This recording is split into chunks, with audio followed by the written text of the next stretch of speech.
Hi, and welcome to the Nonstop Podcast with Pooja. With me as a third guest, I have Anugraha. Welcome. Hello. Hi, thank you for having me. And would you like to maybe introduce yourself? What is your name? Okay. I am Anugraha Natarajan. I am professionally a model. I'm also kind of dabbling into the visual arts of mixed media, which is photography, videography, and filmmaking. That's me, I guess. Okay, that's sweet. And so, in the sphere of these podcast series, I interview women who have some extraordinary stories to say or who are generally very inspiring on my barometer standards of inspiration. So, yeah, very basic questions, right? Like you already told us that you're a model, but what do you do? What kind of modeling do you do? Who are you associated with? Would you like to tell us a little more on that? All right. First of all, very flattered to be in the same sphere of inspiration of Pooja Damodaran. Okay. But Yeah. thank you so much for having me. And this, I feel like, is such a it's super out of my comfort zone, and hopefully this goes really well.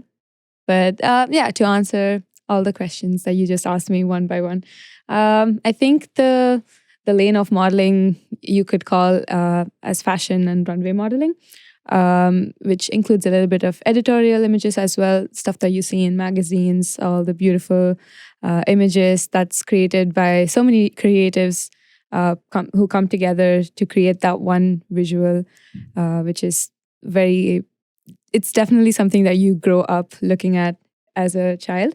And so that's editorial modeling. And fashion is usually the clothes, all the beautiful designers, and your handbags, accessories, jewelry, makeup, and anything in that sphere of, I don't know, in that industry.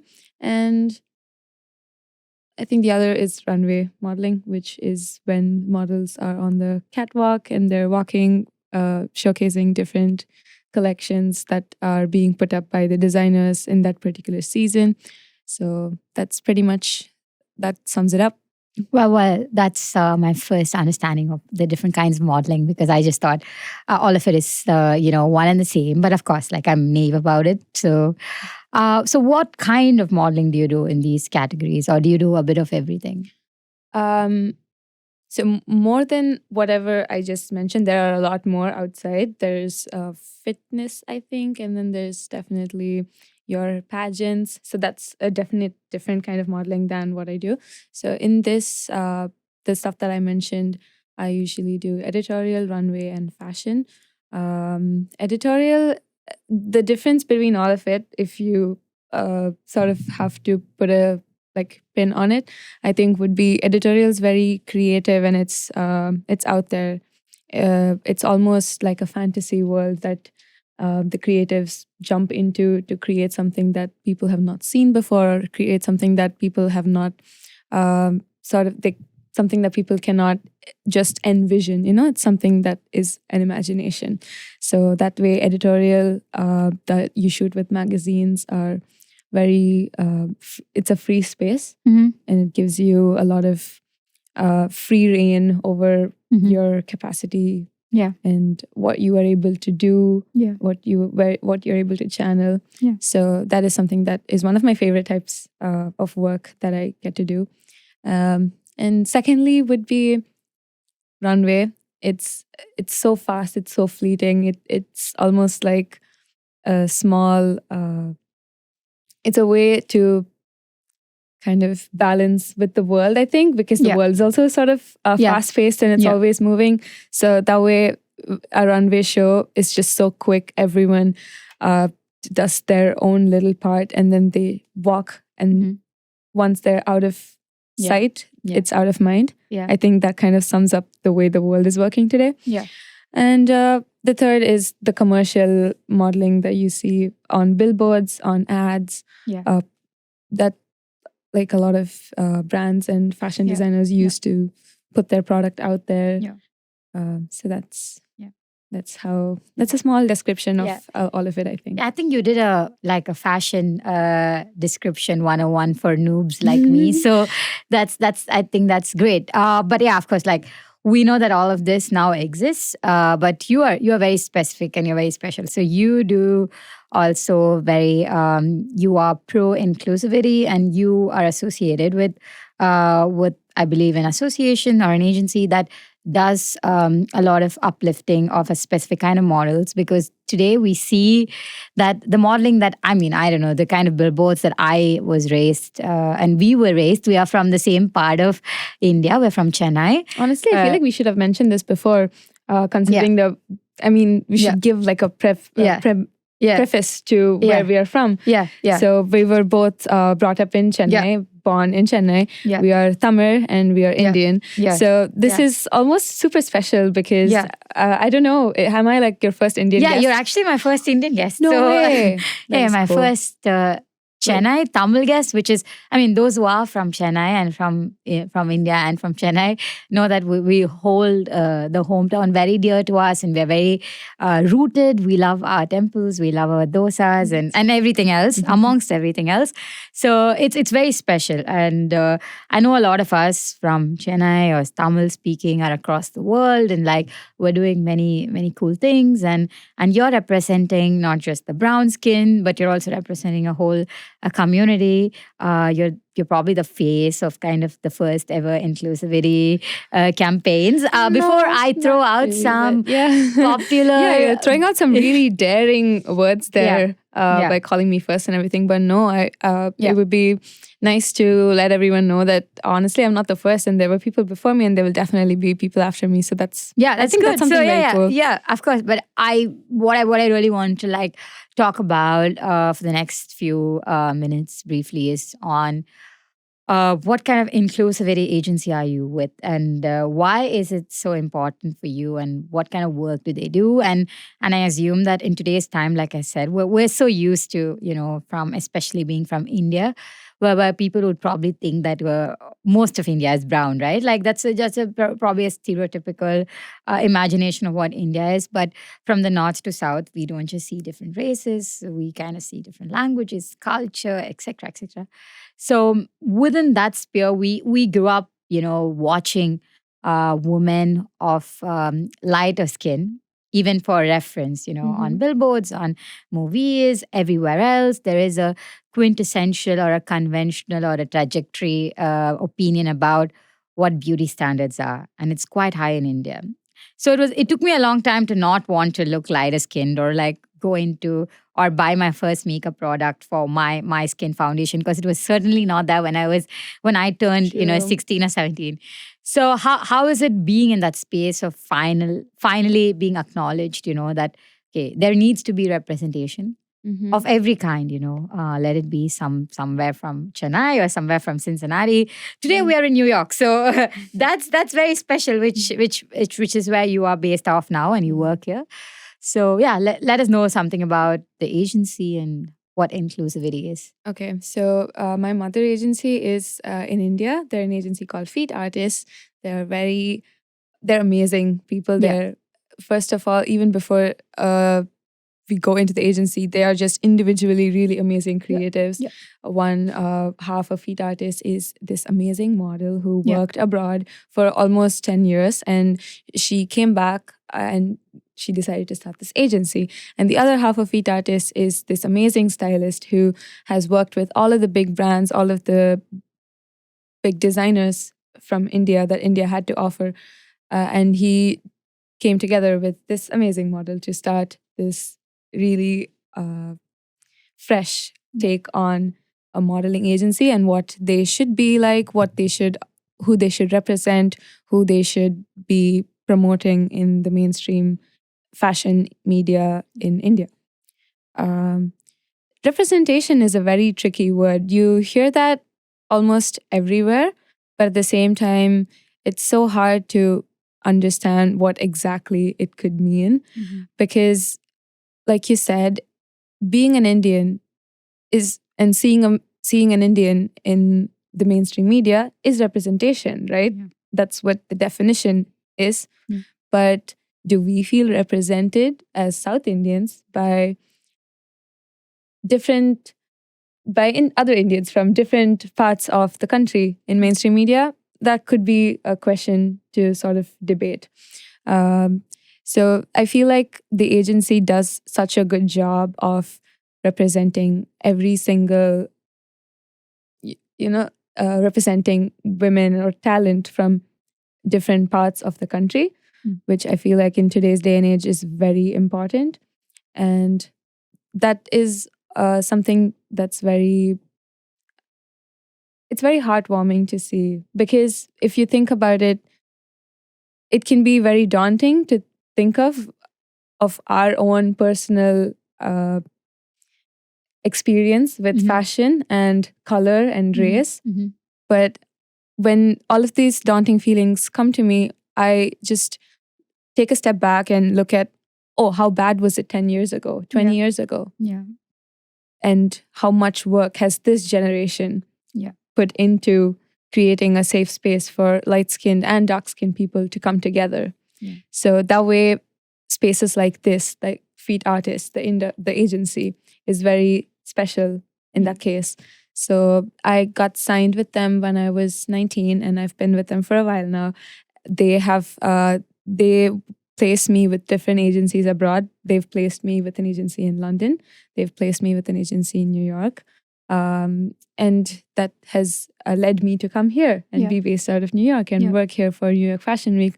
So they're all just sort of, domino effect. You do one good thing, one brave thing, one person does in some part of the country that kind of ends in a Tamil woman being represented in the fashion industry here in New York, which is such a crazy world to be a part of. So I'm sure those who are listening also have a basic understanding of the kind of brands that are out there and the kind of fashion shows that are out there. And to say the least, I mean, I know that from knowing you as a friend that you have recently done campaigns for Jimmy Choo, Burberry, and I mean the rest of really amazing small scale and big scale artists, right? Like, so you've walked the workforce of fashion, if I'm not wrong, recently. It was such an amazing event that was hosted by Vogue India and their new editor-in-chief, which her name is Rochelle, and she is this really strong woman who is now helming the biggest magazine of the country, which is Vogue. So I actually had a chance to meet her here in New York as well. And she was beaming with pride seeing me here. It's just moments like that kind of like, it sinks in, right? Oh, you're here in the same spaces of people with power, which is a very good feeling.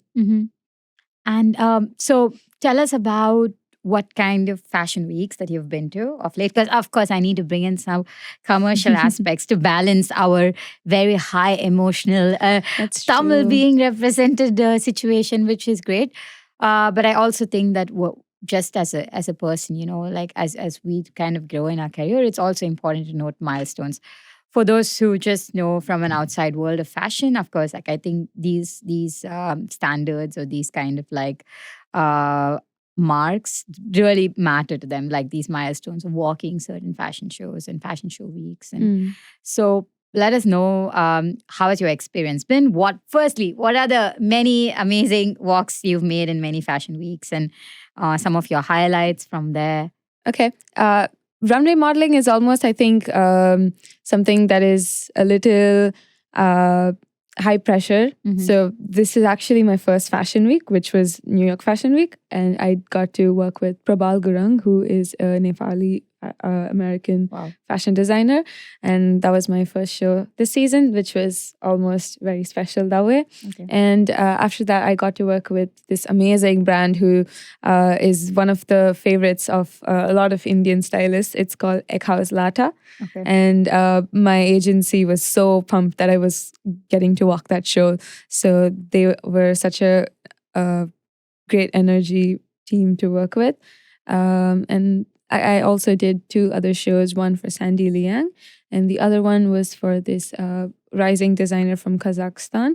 This Wow. was her first season presenting in New York Fashion Week, and her name is Meruet Tolgan. Mhm. So it was a great way to finish Fashion Week, I think. I unfortunately wasn't able to do London and Paris this time because of the prior commitments here with my agency in New York. That would be amazing to do, like the whole stint, Yeah. the New York Fashion Week, Yeah. Milan, Yeah. London, Yeah. Paris. All But of you that. have done Paris and London, yeah? Yeah, I've done London Fashion Week, which was, I think it was a couple of years ago when it was my first time in London, and I got to work for Pronounce, and I got to work for Charles Jeffrey Loverboy. That's the name of the brand. Yeah. And Paris, I've worked with Issa Boulder. Oh, wow. So that was Okay. last Fashion Week. Okay. So yeah. That sounds great, like for me, that just sounds like, wow, you've done this and that and that and that, and everything sounds great. So tell us about, I'm sure runway walking and fashion and all of that takes also a lot of training goes into it, right? Like, for somebody from just a basic understanding of it, you walk and you already mentioned that you need a catwalk. So tell us what really is catwalking and what kind of training goes into this? Like, what do you eat in a day? Oh my God. Honestly, I don't think I would associate the word training with the same thing. I grew up as an athlete, so I'm sort of just kind of skating on that whole So metabolic you eat boost that you everything get. and you don't gain anything. Yeah. Yeah, but at the same time, you kind of have to just listen to your body. And I feel like you just need to do what you have to do to have like a good physical and mental health. And I think that sort of applies to every profession. But when it specifically comes to modeling, the beauty standards are sometimes restricting. But I think I am a little fortunate enough to be associated with agencies who are sort of not controlling in a way where you have to stick to a certain diet or a certain routine, certain weight levels. So, which is all something that used to exist in the industry before. So that way we have come a good long way from the kind of thought processes that was governing the fashion industry. So I don't really try and be very restrictive about what I eat and stuff. And considering that I get to travel and go to all of these beautiful places, I do indulge in all of the things that are famous for, like our bagel this morning. Yeah, we had a bagel before we came here. Guilty pleasures, but yeah. So I'm just generally a question on like we've every industry has a facade of things, that goes behind and beneath and all of that. So you rightly mentioned that there have been certain strong impositions because like models or like in any other sphere of life, you're required to be a certain way. You're required to be a certain inches tall. You're required to have certain width of hips or whatever.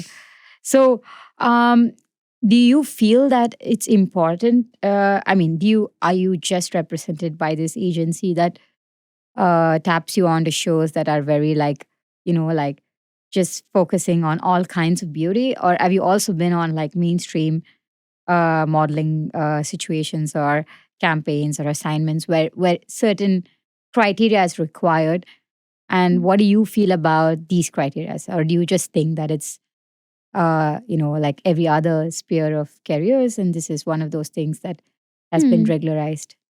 Yeah, I think it's definitely a bit of both. There's been a balance that way, I think. But considering that the fashion industry today is not what it was 15 years ago, 5 years ago, considering the fact that there are different creatives from different walks in the fashion industry, for example, stylists, casting directors, even makeup artists, and sometimes it goes all the way up to magazine editors and even designers. They're working sort of towards this inclusivity and diversity in the industry. It's definitely something for us to look forward to because it's changing and reshaping the industry as it is. So the jobs are far and wide where you see everyone represented in the same job, right? Everyone represented in the same campaign. So I feel like that's still very rare, but it's not too rare that there's no hope. Yeah. I feel like that's the only way that I can put it. Yeah, but from just reading, things that Mhm. go into being a Victoria's Secret angel or Right? things like Yeah. that, These are things that we grew up looking at looking and at, yeah. watching as Yeah, and like children. many models or angels that have been a part of those campaigns have come out and said that, this is a Yeah. hard route. Mhm. And nobody talks about the kind of mental health that we were put through True. as artists, Mhm. because it also requires you to have, you need to catch your personal style, irrespective of what you walk. You need to be a canvas that is ready to pull off anything that's pushed onto you. Mhm. That kind of like alters your maybe your belief system, your personality, and many other things that could directly, or proportionately affect the state of being, of your mind and things Mhm. like that. So, have you read things that, that the angels came out and said, or do you feel that there's Yeah. finally a good thing that there are plus size angels? Or That's true. So every time there's someone who comes out and says and talks about their experience from so many years of modeling, and they talk about the difficulties that they faced in their career, the challenges that they were going through, and how it actually affect them physically and mentally, I think it garners, like, it gets a lot of media attention, and mainstream media definitely picks it up and it puts it out there saying that, oh, these are the hardships that people face while modeling, and this is why modeling is not something to aspire to. So they tell the world what is real. And I feel like every time someone comes out and says who they are or says what they have been through, I feel like it changes and makes the world a different but still a better place. Yeah. And those stories and people coming forward and saying all of those things is what has led to the changes that we are seeing in the industry today, Yeah. right now. And obviously very grateful for how that's shaping up the industry right now, in the sense that we're seeing more inclusivity, we're seeing more diversity. So I feel like it's always nice to hear people, all of their experiences. Yeah, let's jump back also into like discussing a bit more about your work, like what it is to, for anybody who's like, just like a little girl growing up and like everybody's had like magazines at home, and like it's crazy that, you've had the opportunity to work with Vogue or Burberry or Jimmy Choo.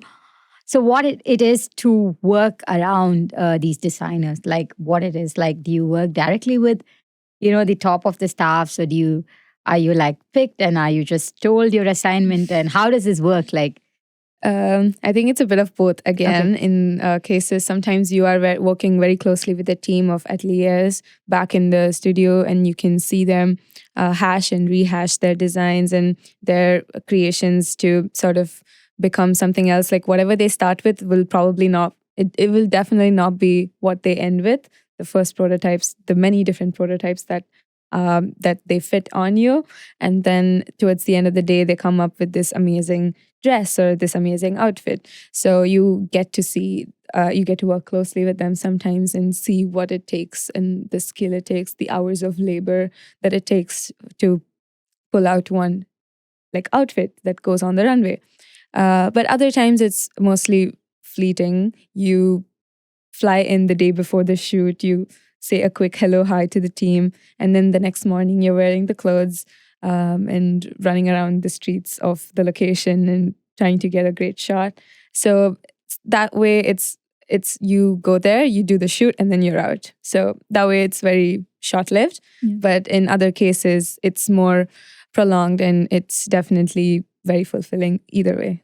and how does the makeup aspect of things work? Because I've been like somebody who's been very, very like, I've had a difficult relationship with the kind of skin tone that I have been, especially being raised in India. I think you constantly have to live up to the beauty standards. Yeah. And very until recently, I just realized that, this is what it is. But I fortunately never put on things on my skin to make myself look a certain way. It just took me a long time to come to terms with that. And I'm sure you had your own, struggle going through that. I just want to ask, how does the makeup aspect of things work? Like, do you keep certain features with you, or do you kind of keep constantly changing because you need to like cater to some kind of? So how does? I'm just curious. Like, Um, it's actually always very heartbreaking to hear some, hear our or like go back to our own stories of us growing up, but in a very bittersweet way. Yeah. The fashion industry or like the makeup or the cosmetics industry today is definitely not the same as it was when we were growing up. Yeah. Very thankful for that. Yeah. So in today's industry, everyone sort of encourages you to bring with you your individuality and your identity and what it is about you that makes you stand out, what it is about you that makes you special. That was one of my first introductions to the industry, because coming from growing up in Chennai, not knowing like the A of fashion, going into fashion school and then getting discovered by this new agency who wanted to make me model professionally and be my mother agent, I was very thrilled, but at the same time I was also very scared because I know that I didn't belong in that space. I didn't have any sort of knowledge in that space. So when I first met with Smita Lasrado, who is the founder of Feet Artist, she was very vocal and she was very loud about one thing: do not touch your eyebrows, do not cut your hair. These are all the things that makes you special. These are all the things that that are your features that you should be proud of, that makes you stand out from the crowd. It's fine if your teeth's a little crooked. It's not something that needs to be fixed. So these are all things that you don't listen growing up. And coming into an industry which is so obsessed with perfection, it's very sort of jarring to hear that. But at the same time, it's like so refreshing. So when it comes to the makeup aspect of things, I always get complimented on the fact that I'm this unconventional beauty who has the eyebrows like Frida Kahlo. That's the name I hear a lot. And these are things that kind of help you realize that, oh, maybe we are not obsessed with perfection anymore, which is a good thing. But there's still a long way to go, but we have come a long way. And so what kind of products goes with you? Like, I mean, I'm sure every show is different. And so that's where the makeup artists come in, because I cannot do my makeup to save my life. I do not own makeup. I would be very lost if someone asked me to do my own likewise. makeup. So that's where they are stepping in and giving their take into how they envision the collection or the show to be. They definitely have their own stories to tell with the art form, which is makeup. One of the shows that I did recently, the makeup reference, or it shouldn't call it reference, the makeup inspiration was just a couple of words, which was models should look like they just ran 5 blocks in New York in February. So when you just envision that look, what comes to your mind? Sweat. No, you don't sweat in February. Okay, so I don't know. I'm always sweating when I run. Okay, I'm one of those weird sweat monsters. But I guess I don't know. It's that flushed pinkish look where you have like a little bit of color in your cheeks where you've just run, you're out of breath. So just a little bit of that sort of almost like that frostbite kind of look, which comes with running in the cold, I think. Well, I think I look like a bit like this kind of like a mix between, some weird version of the Hulk and maybe some kind of Chicago puppy when I finish running 5 blocks. But okay, that's not I true. guess to each their own. So now I know I'm not cut for this. When someone ever comes and tells me when I'm drafting a legal document, you should look like you ran 5 blocks, I would be so worried because I don't know what that means. But so just these few phrases sort of like unleashes this huge level of imagination for this makeup artist to work with, and they create their magic and they tell their own story. They have their own take on what it means to look like after running 5 blocks. So I feel like that way makeup plays such a big role when it comes to hair. I mean, I don't know obviously it's probably the same in multiple cultures, but as Indians, we hold a lot of um, it's almost like sacred, I think, hair in our culture.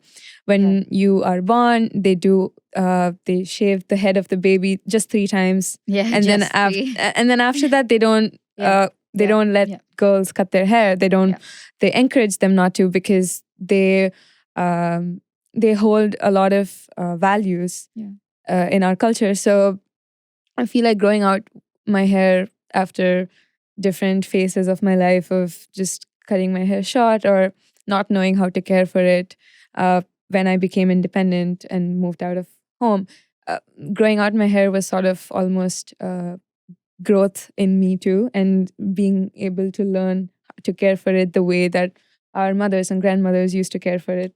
And having come here and getting asked so much about having long hair, about getting a lot of compliments about how my hair is so long that they've never been able to grow their hair that long.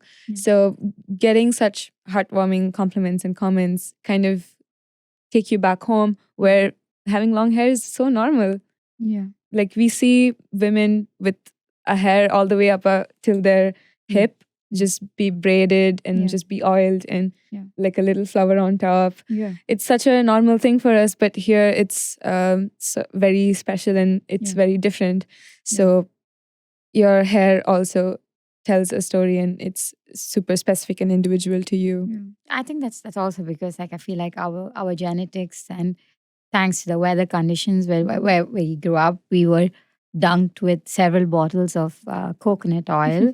So I don't even know if a dermat watches this, if she approves of all the things that our mothers and our grandmothers and, like, I don't know, fathers, maybe my father poured a bucket of coconut oil on my head.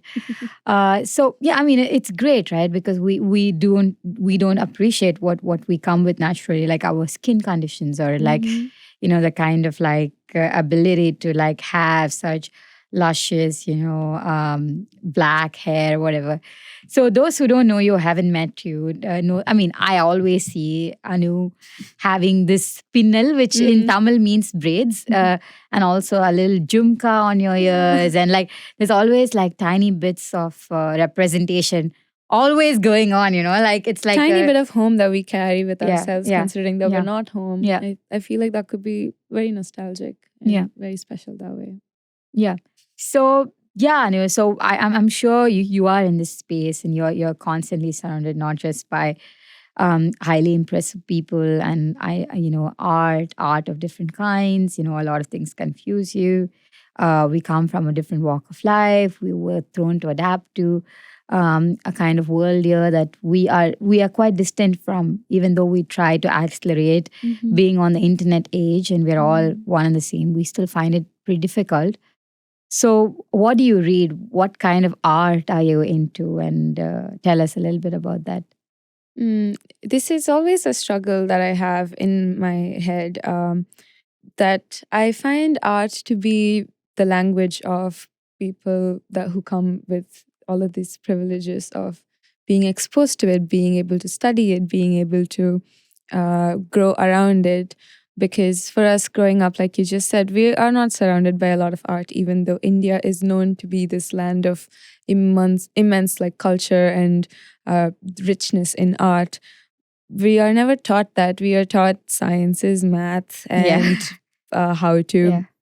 I don't know. They don't even teach us how to draw as much as they teach us math. It's definitely. I feel like the reason why they don't do it, because it's not a way we could sustain ourselves in our country making art, because in this world of consumerism and capitalism, art is definitely for the rich, right? And not knowing anything about art, and you step out into all of this westernized standards of living, you realize that you are falling behind and you aren't able to hold your own in this land of art. So I feel like even today, the books that I read, the music that I hear, the art that I do consume, it's definitely practical for me. It's not something that is so outside of my levels of imagination that I cannot relate or I cannot imagine it. So it's going to be super practical when I say that the book that probably is very close to me or something that maybe changed my life is this book by an author. It's the book called The Craft of Use. It's something that has a lot of power when it comes to the genre of sustainability in fashion. She talks about how using your clothing is what is the most sustainable way to battle climate change or battle this huge amounts of waste that we are creating by consuming clothes. So like you can see where the practicality of the book comes into play, right? It's not something I'm not learning or reading about Da Vinci or like it's not something that I can relate to the book in the sense that it's not too far out there that I can't relate to it. It's something that we grew up with sustainability relating to clothing and fashion in our culture by people who knew how to sew. Like my grandmother knew how to sew and she used to sew buttons if buttons fell off my grandfather's t-shirts or shirts. So this is something that hits close to home, books that I do consume. And it's not something that's out there, which is not something that I can relate to. Yeah. And I think we were getting some bagels, and you also mentioned this other book about so maybe you want to mention it yourself, like, because I found it very interesting when you did say about it. It's called It's called The History of My Brief Body, and it's by this indigenous author here in America. He talks about, these are all like a compilation of essays of him coming to terms with what it means to be a Native American in this world. Yeah. And I'm still not even halfway through it, but I've found it very fascinating, to say the least. Yeah. And in terms of trends, because if I have a fashionista next to me in your own capacity, and if I don't ask this question, because I generally, when I prepare for these episodes, I just wear white because I think it's the easiest thing to do. But today I even tried, I wore green because I think the next close to white, if you want to stand out, is green, naturally, right? But tell us about what's in the trends. What do you see fashion designers like trending this season? And oh my God, you're asking such a bad question in the sense that I'm the worst person to ask this question. You're actually, it's a really good question, but you're just asking it to the wrong person. Okay. I'm a little too, I shy away from trends a lot because I don't like anything that's fleeting. I like things that are strong and they're going to stay with me for a long time when it comes to pieces that I add to my wardrobe. I am very passionate about having a capsule wardrobe that serves me for all of the seasons, all of the places, and all of the positions that I find myself in different parts of the world. So I do try to stick to a basic wardrobe in the sense that something that will travel with me and something that will last me for a really long time, because in today's day and age, if we do get wrapped up with trends, it's probably not very financially sustainable. It's not. It's definitely not mentally sustainable, because you see all of these people wearing new clothes, and you are always pushed to buy and wear new clothes, and you're always going to feel like you're falling behind or you're not up to date. So I feel like it's definitely a thought process shift that we need in our generation. So what are the 4 things in your capsule wardrobe? I'm just trying to take the most of you to give it away, like ask, even for my own understanding from an expert. So I love a really good tailored shirt because I feel like it can last you for a really long time, and it can be styled up, styled down, it can be casual, it can be formal. I love a good nice tailored shirt. And I feel like when it comes to pants, I always keep the them wide-legged. I Yeah. don't do skinny jeans. That's Okay. that may be something like of a specific Yeah. taste, I think. Yeah. I'm sure Yeah. a lot Everyone. of Yeah. And I love sneakers. I Yeah. have a couple of sneakers that I always get so many uses out of. Yeah. And when it comes to coats, wool coat goes a long Yeah. way. Yeah. But I try and thrift all of my pieces. And one of the first ways for me to explore a new city that I go to is definitely thrifting. Okay. Because I don't know, it just lets you connect with the place Yeah, in a the different vibe, way, yeah. and not like a tourist sort of way, but Yeah. in more like a local Yeah. sort of way. Yeah. So I love finding little shops Yeah. who are reselling secondhand clothes and buy from one of those. Just pick something up from there that, speaks of, oh, I picked this up in Mexico, Yeah. Yeah. Yeah. Of course. in a way like that. It connects you to the that, place that you pick it up Yeah. from, and it's a story and Yeah. it has value. I feel like once you connect a piece of clothing in your wardrobe with a story, it's going to last you a long time. Like, you're going to keep it around a long time because you're going to be emotionally attached to the piece rather than just physically. Yeah, that's beautiful. And I mean, I would also, like, I know that you have very quickly, because I know that we are pushed for time and we kind of need to, like, I would ask you as much as I want to, and I could get you to go on because you have so much to give and so much to tell, which I'm sure you will do in your own space of work. But you have some really beautiful, like, jewelry on you. I mean, it's all silver and beautiful. Do you support someone, or it just all of this is just Indian from different. Like I said, they all have different stories to tell. I think this one I picked up in Ooty. Yeah. At this really beautiful homegrown store, which is like almost 120 years old, the shop itself.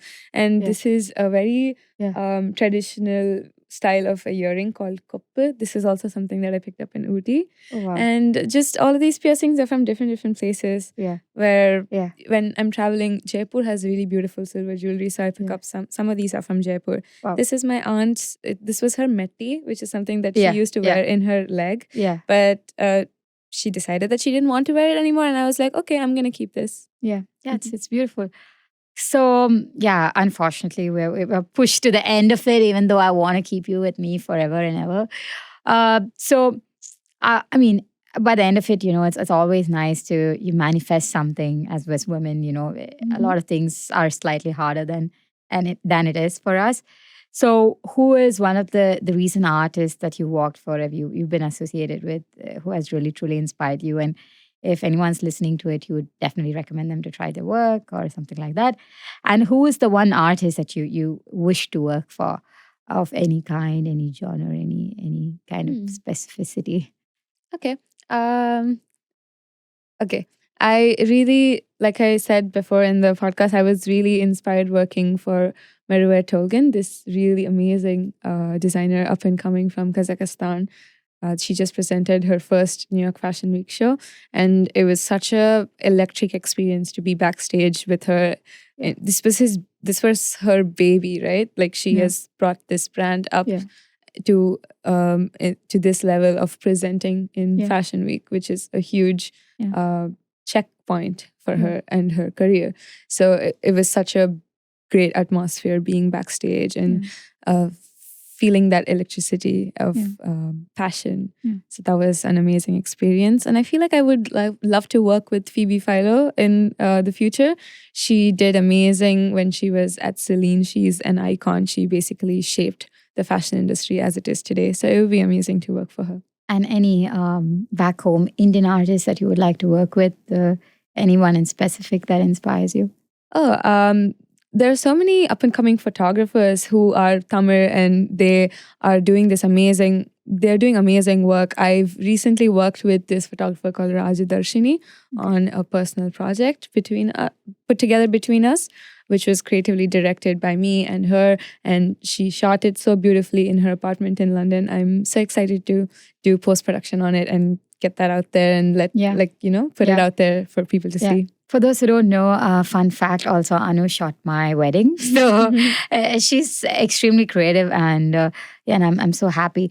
I just want to ask one last question, like, of course, like one of the things that I missed asking, what does it take to get into these fashion weeks for designers? I mean, it's also fair to say, speak a little bit about it. How do they make the bid and how do they get into these Hmm. fashion weeks? That's a great question, but I feel like I don't have the knowledge to that Yeah. like level Yeah. of like. Yeah. I think that takes a lot of effort, and you would only assume that it takes a lot of Yeah. money as well. Like, Yeah. but I don't think I'm at the right space to comment on that. Yeah. Actually. Okay, so the only right thing to do is tell us something that holds very dear to you, which is your favorite. Because I always ask, what's your favorite book? What's your favorite music? To most people that are with me in this share, but it's only fair that we introduce some of the audience to some of the, because Tamil has the best music directors, any independent artist. So, which is your favorite Tamil movie and which is your favorite Tamil song? I put you in the spot. Oh, okay. That's something to think about, I think. Actually, I grew up listening and learning Carnatic music. Okay. So I actually make a point to try and go to any of the concerts during So those who do Margari. not know Carnatic music, it's classical music of South India. Yeah. Yeah, so when you grow up listening and being a part of that culture, you kind of just want to keep that close and touch base and sort of like exactly. It feels it opens up a lot of emotions in you. So whenever I go back home, and if it's during the December Margari season, I try and go and attend a concert. So I feel like this would be like the worst answer to give. I feel like everyone should listen to Immerse Lakshmi. Yeah, I think it's the best answer. I don't think any answer is worst answer, especially when it comes. And Shobana, all of her recitals, dance recitals, they're all so beautiful. So I feel like now that we have the internet, everyone has the chance to just pull up YouTube and Google and search for Shobana's dance and Immerse Lakshmi's concerts and just indulge. Yeah. I live abroad as well. So actually, like, I don't know why I cut off from it. So maybe tomorrow morning, I should play MS Lakshmi and wake, everybody around me. Because that's what our mothers used to do. They used to play the loudest religious song every morning at 5 a.m. to wake us up in a very spiritual manner. So yeah, maybe I should do that. And with that, thank you, Anu, for joining. Thank you for having me. I was so nervous, but you made it so easy on me. Yeah, I try, after a bagel and a little bit of power nap here and there. But yeah, jokes apart, I think it was wonderful having you here, and I wish the very best, and I think that you will do amazing things and nothing but the best in the store for you. And I hope a lot more Subbalakshmi songs and wonderful work by your way. So I will see you guys in the next episode. Support and follow Anu. And bye-bye from New York. And thanks to Brooklyn Podcast Studio for recording this for us. So yeah, bye-bye.